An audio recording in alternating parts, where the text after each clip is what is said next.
야, 이 남자 진짜 너랑 딱이야. 너 여행 다니는 거 좋아하지? 그리고 약간 구속받는 거 싫어하잖아. 이 남자가 딱 그래. 자유로운 영혼 같은 사람이랄까? 그리고 하는 일도 여행사에서 근무해. 가이드도 하고 현지 답사도 가고 그런가 봐. 너도 여행 좋아하니까 그럴 때 같이 따라가면 좋지 않아?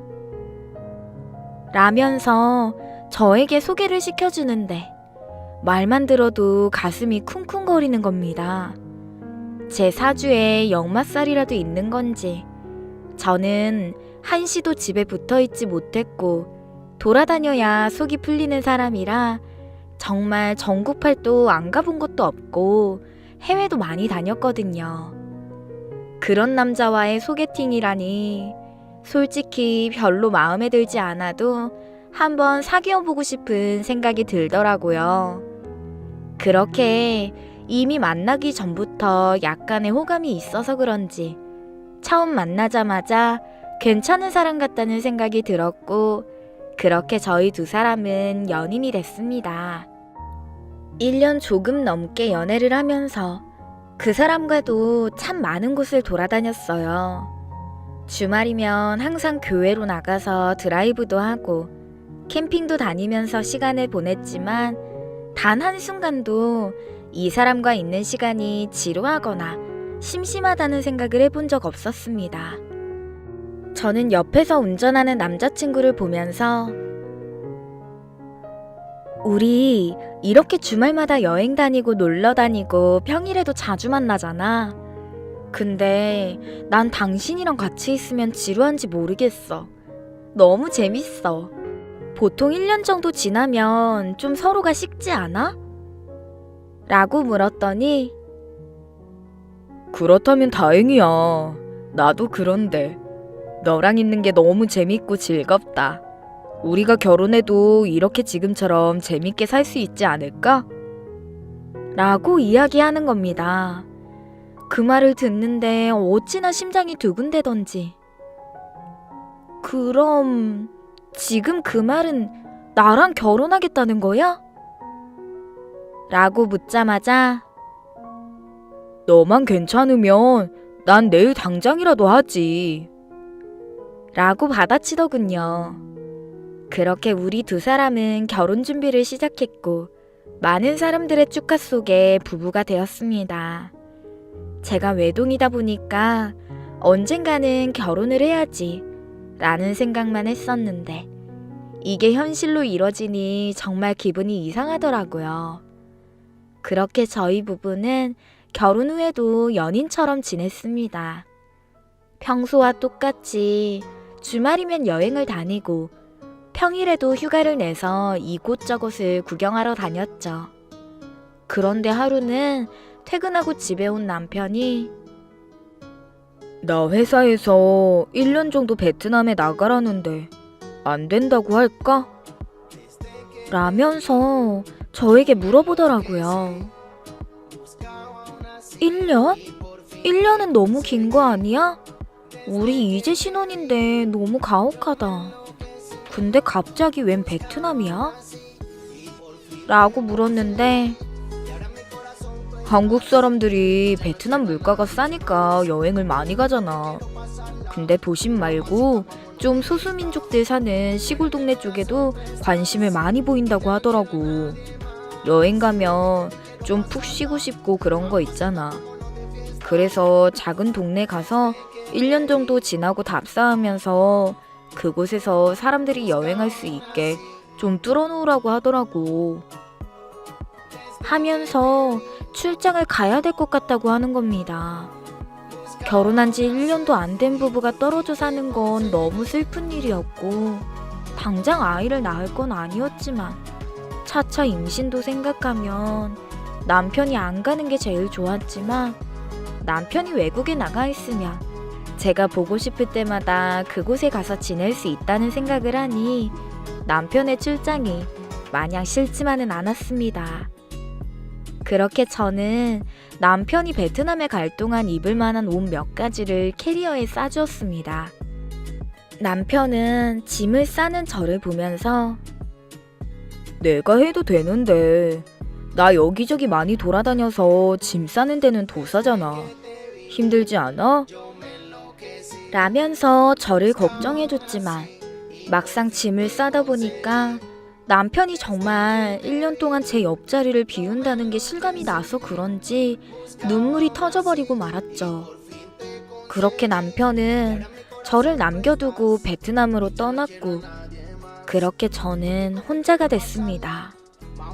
남편은 베트남 공항에 내리자마자 저에게 연락을 해주었고 숙소에 도착해서도 영상통화를 자주 해주었죠. 베트남 진짜 덥다. 한국 더위는 더위도 아니야. 근데 여기 숙소가 지금 호텔이라 그나마 인터넷이 잘 터지는데 이제 작은 마을로 들어가면 인터넷이 안 터질 수도 있대. 현지 사는 사람들한테 물어보니까 그 동네에서는 한국 사람을 본 적이 없다고 하더라고. 어쩌면 내가 그 동네에 가는 첫 번째 한국인일 수도 있을 것 같아. 라면서 설레는 표정으로 저에게 이야기해 주더라고요. 하지만 남편의 말은 귀에 들어오지도 않았습니다. 인터넷이 안 터진다고? 너무한다. 그럼 언제 통화할 수 있는 건데? 라고 물었더니 일주일에 한 번씩 사무실로 나올 거야. 그때 꼭 안 까먹고 전화할게. 그러니까 너무 걱정하지 마. 사진도 많이 찍어서 보낼게. 라면서 저를 안심시켰죠. 그렇게 남편은 동네에 30명도 살지 않는다는 곳으로 들어갔고 정말 일주일에 한 번씩밖에 연락이 안 되더라고요. 처음 그렇게 남편과 헤어진 일주일은 솔직히 말해서 좀 편하더라고요. 저녁에 와서 야식도 시켜 먹고 친구들과 파티도 하고 가끔은 친정에 가서 엄마 아빠도 만나면서 시간을 보냈습니다.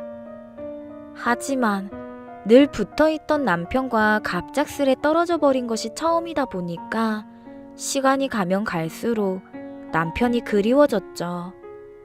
그렇게 남편이 베트남으로 간 지 2주차쯤 됐을 때 영상통화가 온 날이었습니다. 남편은 얼굴이 까무잡잡해져 있었고 살도 많이 빠져 있었습니다. 당신 너무 힘든 거 아니야? 얼굴이 그게 뭐야. 현지인이라고 해도 믿겠다. 좀 어때? 라고 물었더니 진짜 너무 힘들다. 우선 음식이 입에 하나도 안 맞아서 뭘 먹으라고 주긴 주는데 너무 힘들어. 지금도 속이 너무 안 좋아서 이틀 동안 물만 마셨어. 계속 장염에 걸리는 건지 화장실만 가네. 언제쯤 적응할 수 있을까? 라면서 힘든 점들을 토로했죠. 처음엔 남편이 너무 안쓰러워서 베트남에 있는 남편 사무실로 한국 인스턴트 음식들도 보내고 옷들도 보냈었습니다. 그렇게 한 달 정도 시간이 흘렀을 때쯤 남편의 얼굴을 영상통화로 보게 됐는데 그래도 그곳에서 지내는 게 적응이 좀 됐는지 얼굴이 많이 좋아졌더라고요. 여보, 당신 전보다 얼굴이 좀 낫다. 이제 적응 좀 됐어? 라고 물었더니 응, 여기 이제 너무 편하고 좋아. 사람들도 엄청 착하고 타국 사람에 대한 거부감이 있을 줄 알았는데 엄청 반기네. 여기 여행객들이 많이 오게 되면 이 동네도 발전이 많이 될 것 같다면서 좋아해. 신기한 게 뭔지 알아? 우리 시골에 가면 이장님 있잖아. 근데 이 지역에는 아직도 족장님이 있어. 아직 제대로 갖춰진 게 없어서 숙박을 하기는 좀 힘들 것 같은데 하루 정도는 체험하러 와서 소수민족들 사는 모습 구경도 하고 투어 같은 걸 많이 신청할 것 같은데 당신 생각은 어때? 라면서 저에게 묻더라고요. 그 말을 들으니까 저도 한 번쯤은 그곳이 가고 싶어서 나도 가보면 안 돼? 너무 재밌을 것 같아. 사람들도 착하다고 하면 내가 가도 재워주지 않을까? 그리고 당신이 그 사람들이랑 좀 친해졌으니까 내가 가면 더 반겨주지 않을까? 라고 물었더니 아휴, 그런 말 하지도 마.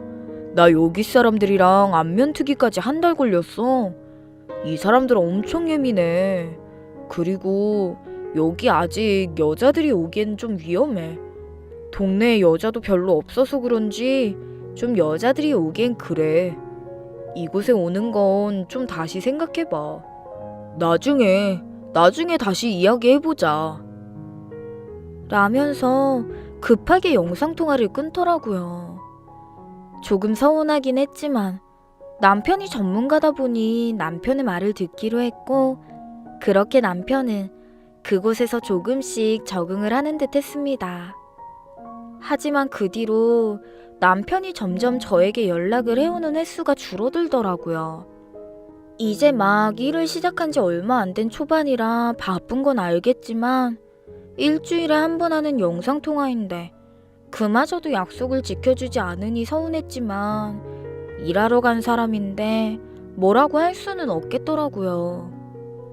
그렇게 남편이 베트남에 간 지 6개월 정도 됐을 무렵 오랜만에 남편에게 연락이 왔습니다. 저는 화가 난 얼굴로 당신 뭐야? 왜 이렇게 연락이 안 되는데? 너무 서운해. 라면서 한마디 했더니 미안. 너무 바빠서 그랬어. 빨리 한국으로 돌아가고 싶어서 밀린 일들 다 처리하느라. 하면서 핑계를 대더라고요. 근데 남편의 얼굴을 보니까 정말 웃음이 났습니다. 당신 근데 얼굴이 왜 그래? 진짜 거기 사는 사람 같다. 볼 옆에는 뭐야? 그림을 그린 거야? 라고 물었죠. 남편은 머쓱해하면서 여기서 지내려면 어쩔 수 없어. 족장님이 그려주신 건데 이 마을에 들어온 사람들은 다 이렇게 해야 된대. 나라고 뭐 예외일 수 있나. 이 사람들한테 도움받는 거니까 시키는 대로 해야지. 근데 좋은 소식 하나 있어. 뭔지 알아? 나 내일 모레 한국 가. 최대한 빨리 가려고 일이 잘 해결돼서 일정들이 다 앞당겨졌거든. 그러니까 조금만 기다려. 금방 갈게. 라면서 이틀 뒤에 한국으로 돌아온다는 소식을 전하더라고요. 이렇게나 빨리? 1년이라면서 엄청 많이 줄여졌네? 나야 너무 좋지. 하루라도 빨리 오면 좋겠다. 라면서 남편을 반겼죠. 그 통화를 끝으로 남편은 정말 이틀 뒤에 한국으로 들어왔습니다. 까맣게 탄 얼굴에 양손에는 짐을 가득 들고 집으로 들어오는데 정말 원시인이 들어오는 것 같아서 웃음이 났지만 꿈에 기다리던 남편이 한국으로 돌아오니까 너무너무 행복하더라고요. 그렇게 집에 도착한 남편은 바로 샤워를 하겠다면서 옷을 벗었는데 저는 너무 놀라서 소리를 지르고 말았습니다. 당신, 이게 몸에 다 뭐야? 무슨 문신이 이렇게 많아? 라면서 남편의 몸을 더듬었죠. 남편은 깜짝 놀라더니 아, 이거 어쩔 수 없어. 그 동네에서 지내려면 이렇게 해야 돼. 얼굴에 한다는 거 내가 몸에 하겠다고 겨우 졸라서 그나마 몸에 해준 거야. 라고 이야기를 하더라고요. 꼬불거리는 글씨로 뭐라 쓰여있는데 뭐라고 쓰여있는지를 몰라서 한참 동안 그 사람의 몸을 쳐다봤죠. 남편은 얼른 몸을 가리더니 뭘 그렇게 자꾸 쳐다봐. 민망하게. 나 진짜 피곤해. 얼른 짐만 정리해주라. 빨리 씻고 한숨 잘래. 라면서 화장실로 들어갔습니다.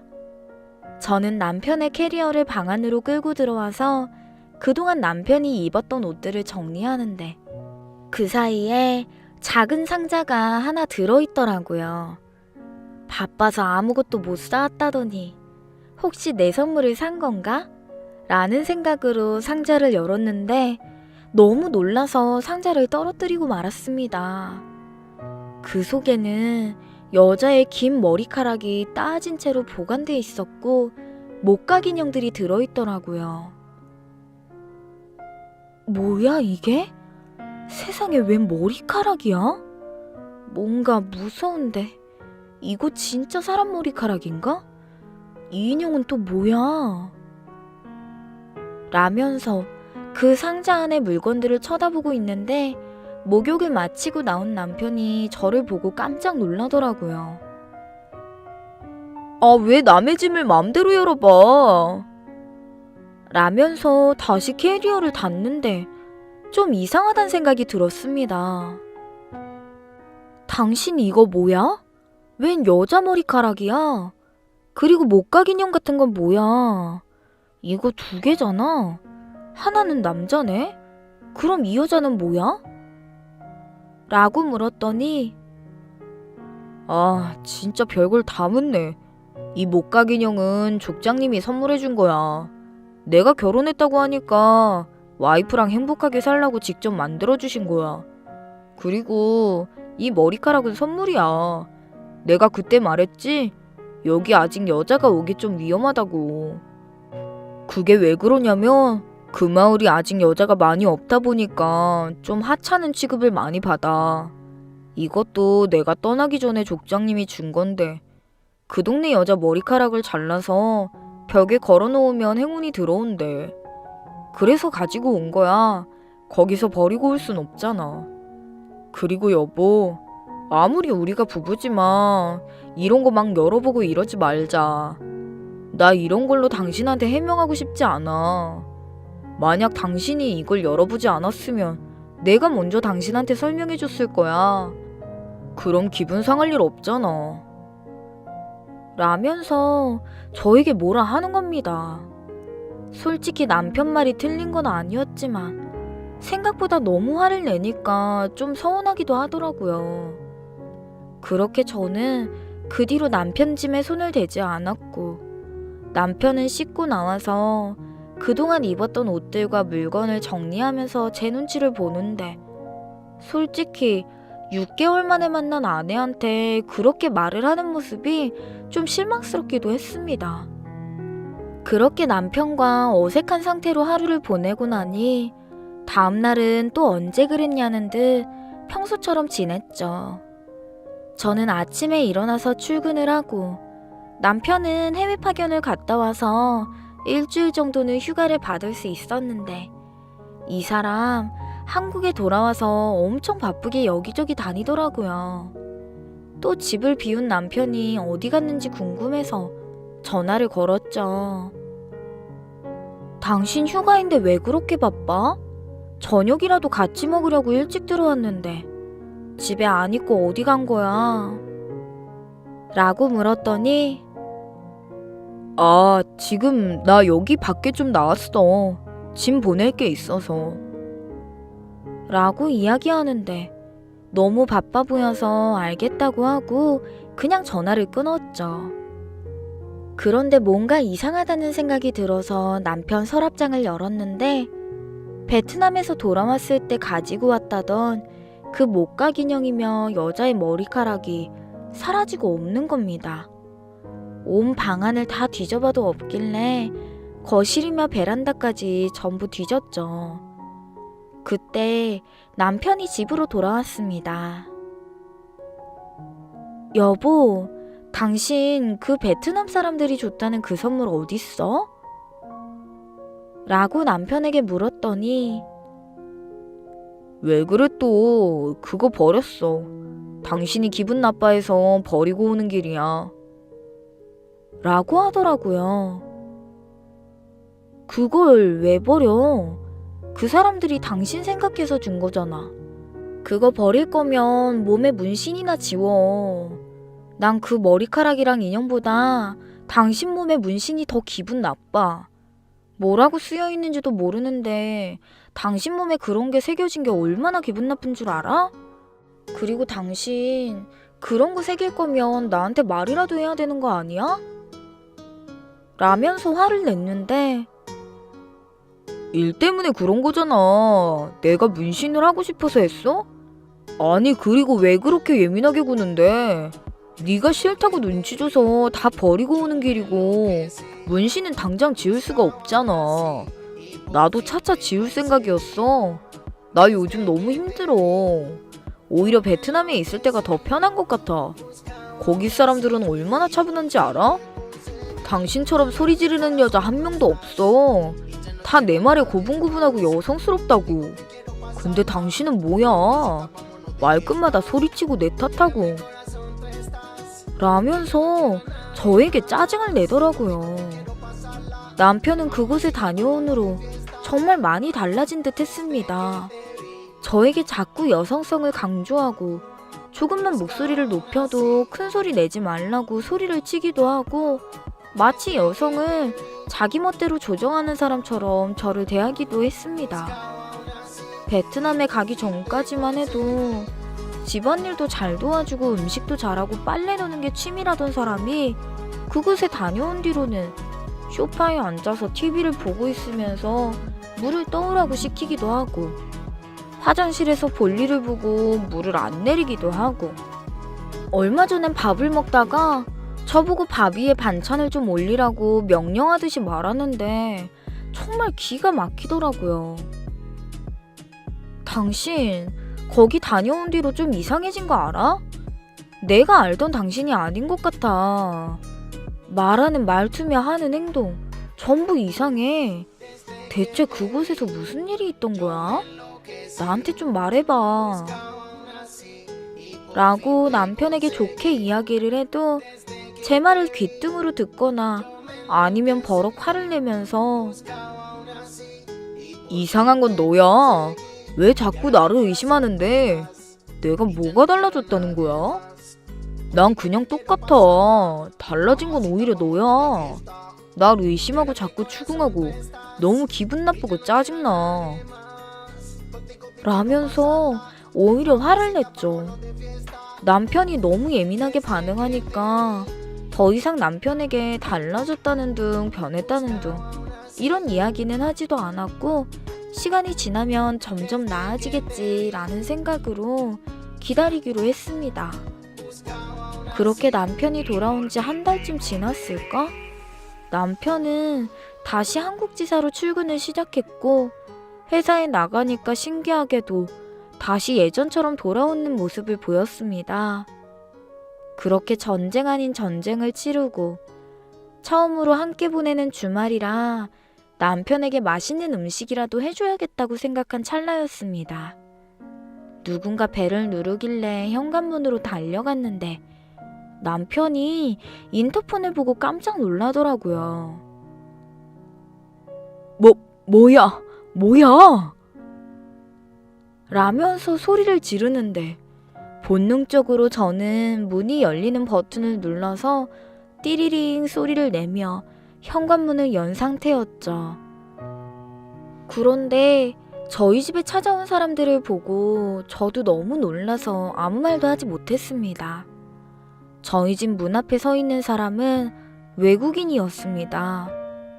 그것도 한 명이 아니라 5명 정도 되는 사람이었는데 추운 겨울인데도 얇은 옷에 머리에는 이상한 띠 같은 걸 두르고 있더라고요. 남자는 4명이었고 1명은 짧은 단발머리를 한 어려 보이는 여자였습니다. 그 중에 대장처럼 보이는 남자 1명은 제가 현관문을 닫지 못하게 문고리를 잡았고 베트남어로 뭐라 말하기 시작했습니다. 여보, 뭐야? 이 사람들 뭐야? 왜 우리 집에 왔어? 라고 남편에게 물었는데 남편은 너무 당황했는지 거실에 가만히 서 있다가 베트남어로 소리를 지르면서 그 사람들을 끌고 나가려고 하더라고요.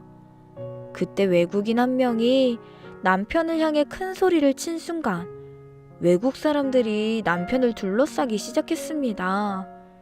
당시 저희 집이 주택이었는데 남편은 그 사람들 사이를 벗어나려고 요리조리 피하다가 차가 다니는 도로까지 나가게 됐고, 그 사람들은 남편을 가운데에 두고 둘러싸서는 의식을 치르듯이 주머니에서 뭘 꺼내서 남편에게 뿌리기도 하고 이상한 춤을 추면서 남편 주위를 빙글빙글 돌았습니다. 그 모습을 보고 동네 사람들이 순식간에 우리 집 앞으로 모여들었고 카메라로 그 장면을 찍기도 하고 수근거리기 시작했습니다. 전 도무지 이게 무슨 상황인지 이해가 가지 않았습니다. 그렇게 한참 동안 남편을 가운데에 두고 기이한 행동을 하던 사람들은 갑자기 남편을 짓누르기 시작했습니다. 남편은 발버둥 치다가 속수무책으로 당하는데 그 모습을 보니 눈물이 나더라고요. 저는 남편에게 뛰어가서 야, 너희 뭐야? 비켜! 이게 뭐 하는 짓이야? 라면서 소리를 질렀는데 한 남자가 저를 밀쳐내더라고요. 남편은 저를 보면서 여보, 오지 마. 여기 오지 마. 내가 알아서 할게. 오지 마. 라면서 그 사람들에게 둘러싸여 힘겹게 소리쳤습니다. 그리고는 한 남자에게 뭐라고 설명을 하더니 터벅터벅 저에게 걸어오더라고요. 그 5명의 사람은 저희 둘만 쳐다보고 있는데 전 눈물 범벅이 된 얼굴로 남편에게 여보, 이게 대체 어떻게 된 거야? 무슨 일이야? 저 사람들 뭔데? 라고 따져 물었죠. 그러자 남편은 한참 동안 아무 말도 하지 않다가 겨우 입을 떼기 시작했습니다. 미안해. 진짜 미안해. 내가 이러면 안 되는데 사실 나 베트남 갔을 때 너무 힘들어서 저 사람들 도움을 좀 많이 받았어. 라고 하는 겁니다. 아니, 그건 당연하지. 도움받은 거 가지고 지금 저러는 거야? 라고 물었더니 그게 아니라 사실 저기 있는 저 여자 내 베트남 아내야. 너무 힘들어서 족장한테 좀 도와달라고 했는데 자기 딸이랑 결혼을 해야 도와주겠다고 해서 딸이랑 결혼만 하면 왕처럼 모시겠다고 해서 난 별거 아니라고 생각하고 결혼식을 올렸는데 일이 좀 복잡해진 것 같아. 저 사람들은 지금 내가 자기네 부족의 법을 어겼다고 생각하고 있어. 나 진짜 큰일 날지도 몰라. 라면서 말도 안 되는 소리를 하는 겁니다. 그럼 당신 그 몸에 문신이 혹시 뭐 결혼증표 그런 거야? 그래서 이렇게 온몸에 문신을 새긴 거야? 저 사람들처럼 똑같이? 라고 물었더니 고개를 끄덕끄덕 하더라고요. 뭐야, 말도 안 돼. 이걸 어떻게 믿어? 내가 어떻게 받아들여야 되는데? 라고 물었는데 그 긴 머리 기억나지? 그거 저 여자의 머리야. 저 부족에서 결혼식을 올리면 여자가 남자한테 머리카락을 선물로 주는 전통이 있대. 우선 내가 한국에 급한 일이 있다고 해서 도망치듯이 오긴 했는데 모르겠어. 나도 왜 이렇게까지 된 건지 모르겠어. 나 어떻게 해야 돼? 난 저 사람들이랑 살고 싶지 않아. 당신이 나 좀 도와주면 안 돼? 라면서 오히려 저에게 조르더라고요. 하지만 저에게 애원하는 남편의 목소리 대신 머릿속을 스치고 지나간 건 남편이 저 어린 여자애와 부부 사이라는 사실이었습니다. 당신, 그럼 저 어린 여자애랑 말도 안 돼. 설마 저 애랑 그런 거야? 라고 물었더니 저를 붙잡으면서 여보, 제발 나 한 번만 도와줘. 나 이제 어떻게 해야 할지 모르겠어. 제발 제발 나 좀 도와줘. 라면서 저에게 애원을 하더라고요. 너무 기가 막혀서 저는 그 사람을 두고 집으로 들어와 버렸고, 저도 어떻게 해야 할지 몰라서 경찰서에 전화를 해서 상황 정리 좀 해달라고 저 사람 좀 제 집 앞에서 데리고 가라고 사정사정 했네요. 그 뒤로 남편과 부족 사람들은 경찰서로 끌려갔고 그곳에서 조사를 받았다고 하더라고요. 저는 그 사이 남편 짐들을 전부 싸서 밖으로 내놨고 집 비밀번호를 바꿔버린 채로 친정으로 가서 모든 사실을 다 이야기했죠. 그렇게 저는 몇 개월 동안 남편과 연락하지 않고 지냈고 변호사를 선임해서 시댁으로 이혼 소장을 보냈습니다. 남편이 한국에서 혼인신고를 했다거나 공식적으로 결혼식을 올린 것이 아니라서 상간녀 소송 이런 건 할 수도 없었고, 여자가 타국인이다 보니 일이 좀 복잡해지긴 했지만 다행히 저는 남편에게 위자료를 받고 이혼을 할 수 있게 됐습니다. 아무리 일 때문이라지만 그 어린 여자아이와 잠자리를 가졌고 혼인을 한 것이라 다행히도 재판에서 제가 승소를 할 수 있게 됐죠. 남편은 그 뒤로 제 얼굴을 볼 면목도 없었던 건지 베트남으로 갔는진 모르겠지만 이혼 과정에서도 그리고 이혼 후에도 단 한 번도 제 앞에 나타나지 않았습니다. 저희 두 사람을 소개해준 선배에게 물었더니 모임에도 나오지 않는다고 하더라고요. 이미 모임이며 회사며 동네에까지 소문이 쫙 퍼져서 고개를 들고 다닐 수가 없었겠죠. 아무리 낯짝이 두껍다고 해도 그렇게까지는 못할 거라는 생각이 드네요.